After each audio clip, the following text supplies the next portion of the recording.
Hello दोस्तों, आप सभी का स्वागत है हमारे यूट्यूब चैनल ग्रामर इंसेक्ट में वंस अगेन। हमारा आज का video active and passive voice के प्रेजेंट कंटीन्यूअस टेंस पर होगा। तो इसका इंडेफिनिट हम पढ़ा चुके हैं, ऑलरेडी वीडियोस अपलोड हो चुके हैं। तो चलते हैं प्रेजेंट कंटीन्यूअस टेंस की ओर। सबसे पहले रूल लिखेंगे।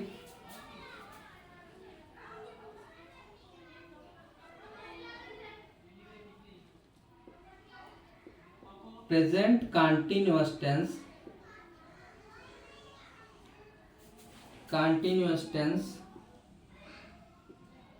के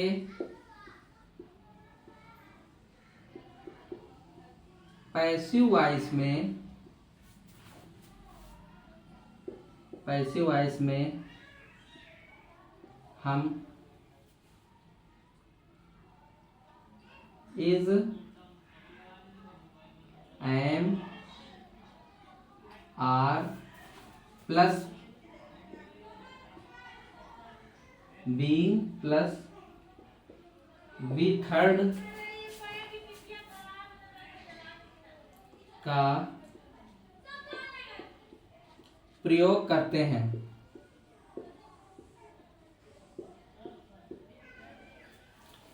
प्रेजेंट कंटीन्यूअस टेंस के पैसिव वॉइस में हम is, am, are plus being plus V third का प्रयोग करते हैं। तो चलते हैं एग्जाम्पल की तरफ। रूल, बहुत सारे लोग एक्टिव का रूल लिखते हैं, plus subject plus something plus something plus something, और फिर उसके बाद पैसिव वॉइस के लिखते हैं। अब वो सब नियम पुराने हो गए हैं। अब जो है सबको शॉर्ट हो रहा है, तो सबको शॉर्ट तरीके से पढ़ना भी सीखें। तो चलते हैं एग्जाम्पल की तरफ। यहाँ पर हमने 4 एग्जाम्पल ले लिए हैं। मैं वीडियो रोक करके एग्जाम्पल इसलिए लिख लेता हूँ ताकि वीडियो छोटा बने। तो यहाँ पर हमने 4 एग्जाम्पल लिए हैं प्रेजेंट कंटीन्यूअस टेंस के, तो इन्हें बनाते हैं। तो पैसिव वॉइस बनाने के लिए सबसे पहले इनका हम लोग बंटवारा कर लेते हैं। तो ये हमारा सब्जेक्ट हो गया, ये हमारा HV यानी हेल्पिंग वर्ब है, और ये हमारा MV यानी मेन वर्ब है, और ये क्रिकेट जो है हमारा ये ऑब्जेक्ट है, और ये अदर वर्ड है। तो रूल वही रहेगा सारे एक्टिव पैसिव का। ऑब्जेक्ट का संबंध सब्जेक्ट से, सब्जेक्ट का संबंध ऑब्जेक्ट से, अदर वर्ड वहीं पड़ा रहेगा, सहायक क्रिया वहीं पड़ी रहेगी। इंग का जो है बीइंग बनता है। तो क्रिकेट को हम लोग आगे ले लेंगे, तो हो जाएगा क्रिकेट। अब सहायक क्रिया वहीं पड़ी रहेगी, तो एम जो है इज, एम, आर का जो है जो बनता है वो अकॉर्डिंग टू करता is, am, are plus being plus V third का प्रयोग होगा। तो क्रिकेट और एम का क्या बन जाएगा, इज बन जाएगा। तो क्रिकेट इज और इंग का बीइंग बनता है, इंग का बीइंग बन जाएगा। प्ले का थर्ड फॉर्म प्लेड, और जब आई पीछे जाएगा तो बाई मी बन जाता है, और अदर वर्ड वहीं पड़ा रहेगा। तो नाउ जहां पर था वहीं पर रहा फुल स्टॉप। एक सेंटेंस देखते हैं। She is singing a song at night. इसका पैसिव वॉइस बनाने के लिए सबसे पहले हम इसका बंटवारा कर लेंगे। ये सब्जेक्ट हो गया, ये हमारा HV हेल्पिंग वर्ब हो गया, ये मेन वर्ब हो गया, अ सॉन्ग ये ऑब्जेक्ट हो गया, एट नाइट ये अदर वर्ड हो गया। रूल वही रहेगा, ऑब्जेक्ट का संबंध सब्जेक्ट से, सब्जेक्ट का संबंध ऑब्जेक्ट से, अदर वर्ड वहीं पड़ा रहेगा, सहायक क्रिया वहीं पड़ी रहेगी, और इंग का बीइंग। तो अ सॉन्ग को हम आगे लिख लेंगे, आ सॉन्ग। अब आ सॉन्ग एक वचन करता है, तो इस का सहायक क्रिया वहीं पड़ी रहेगा, और इसका इज ही रहेगा। इंग का जो है हम बीइंग में बदल देंगे, बीइंग। और सिंग का थर्ड फॉर्म संग होता है। तो अ सॉन्ग इज बीइंग संग, और सी जब पीछे जाएगा तो बन जाएगा बाई हर, और अदर वर्ड वहीं पड़ा रहेगा एट नाइट। आई होप कि समझ में आ गया होगा। फिर देखते हैं next sentence. Rekha is solving her sum now. इसका पैसिव वॉइस बनाने के लिए सबसे पहले इसका बंटवारा कर लेंगे। ये सब्जेक्ट हो गया, HV हो गई हेल्पिंग वर्ब, और ये हमारी मेन वर्ब हो गई, हर सम ये ऑब्जेक्ट हो गया, और ये हमारा अदर वर्ड हो गया। रूल वही रहेगा, ऑब्जेक्ट का संबंध सब्जेक्ट से, सब्जेक्ट का संबंध ऑब्जेक्ट से, अदर वर्ड वहीं पड़ा रहेगा, सहायक क्रिया वहीं पड़ी रहेगी, इंग का बीइंग, इंग का बीइंग। तो हर सम को हम आगे ले लेंगे, हर सम। अब एक वचन करता है तो इज का इज ही रहेगा, और इंग का बीइंग,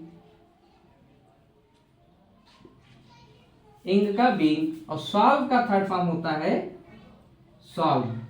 और जब रेखा पीछे जाएंगे तो बाई रेखा, और अदर वर्ड वहीं पड़ा रहेगा ना। इसके बाद में हम लास्ट जो है क्वेश्चन देखते हैं, सेंटेंस। तो Meena is ringing a bell at 9 PM। तो इसका पैसोस बनाने के सबसे पहले बंटवारा कर लेंगे, ये हमारा सब्जेक्ट हो गया। इज जो है ये हमारा HV हेल्पिंग वर्ब है, रिंगिंग मेन वर्ब हो गया, अब बेल ऑब्जेक्ट हो गया, और एट 9 PM ये हमारा अदर वर्ड में चला जाएगा। रूल वही रहेगा, ऑब्जेक्ट का संबंध सब्जेक्ट है, सब्जेक्ट का संबंध ऑब्जेक्ट से, अदर वर्ड वहीं पड़ा रहेगा, सहायक क्रिया वहीं पड़ी रहेगी, इंग का बीइंग। तो आप बेल को हम आगे लिख लेंगे, ऑब्जेक्ट में आ बेल। अब चूंकि एक बेल है तो ये इज का इज ही रहेगा, इज। अब बेल इज, और इंग का हो जाएगा बीइंग, बीइंग, और रिंग का थर्ड फॉर्म हो जाएगा रंग, रंग। अब बेल इज बीइंग रंग, और मीना पीछे जाएंगी तो हो जाएगी बाय मीना, बाय मीना, और अदर वर्ड वहीं पड़ा रहेगा at 9 PM, full stop. I hope कि ये एग्जाम्पल समझ में आ गए होंगे। नोट कर लीजिए जल्दी से।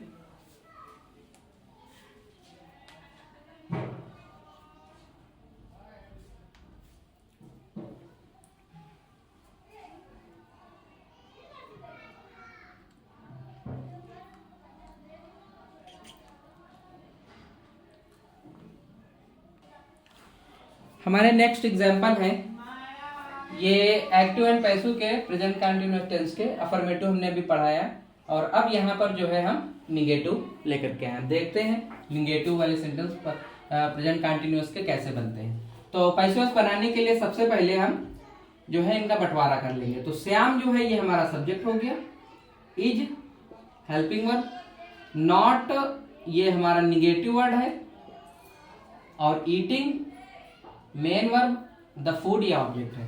रूल वही रहेगा, ऑब्जेक्ट का संबंध सब्जेक्ट है, सब्जेक्ट का संबंध ऑब्जेक्ट से, अदर वर्ड वहीं पड़ा रहेगा, सहायक क्रिया वहीं पड़ी रहेगी, नॉट वहीं पड़ा रहेगा, इंग का बीइंग। तो द फूड को हम आगे लिख लेंगे,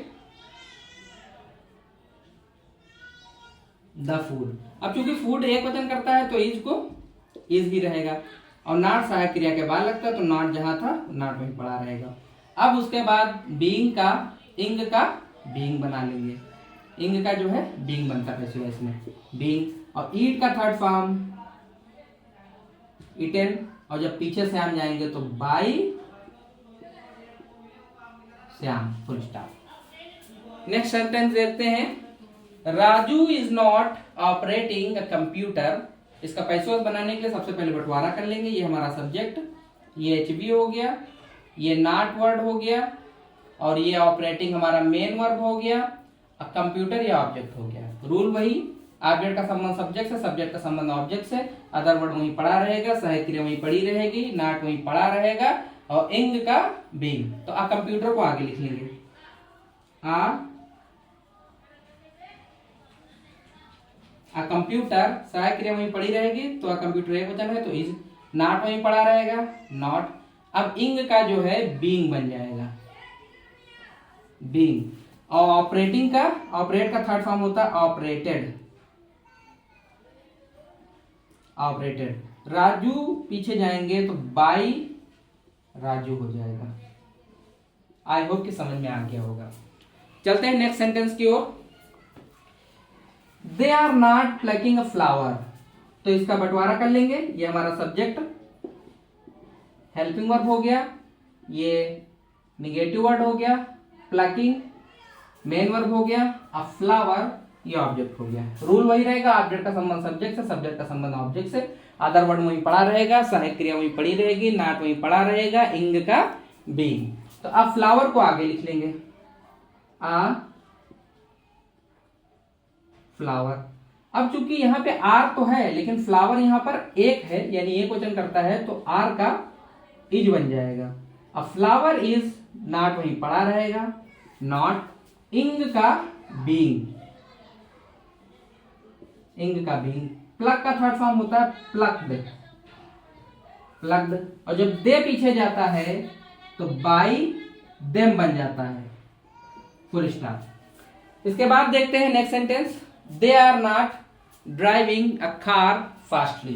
तो यहां पर इसका बंटवारा कर लेते हैं, ये सब्जेक्ट हो गया, ये हमारा एचबी हो गया हेल्पिंग वर्ब, ये जो है नॉट वर्ड हो गया, ड्राइविंग ये मेन वर्ब हो गया, अ कार ऑब्जेक्ट हो गया, फास्टली जो है ये अदर वर्ड है।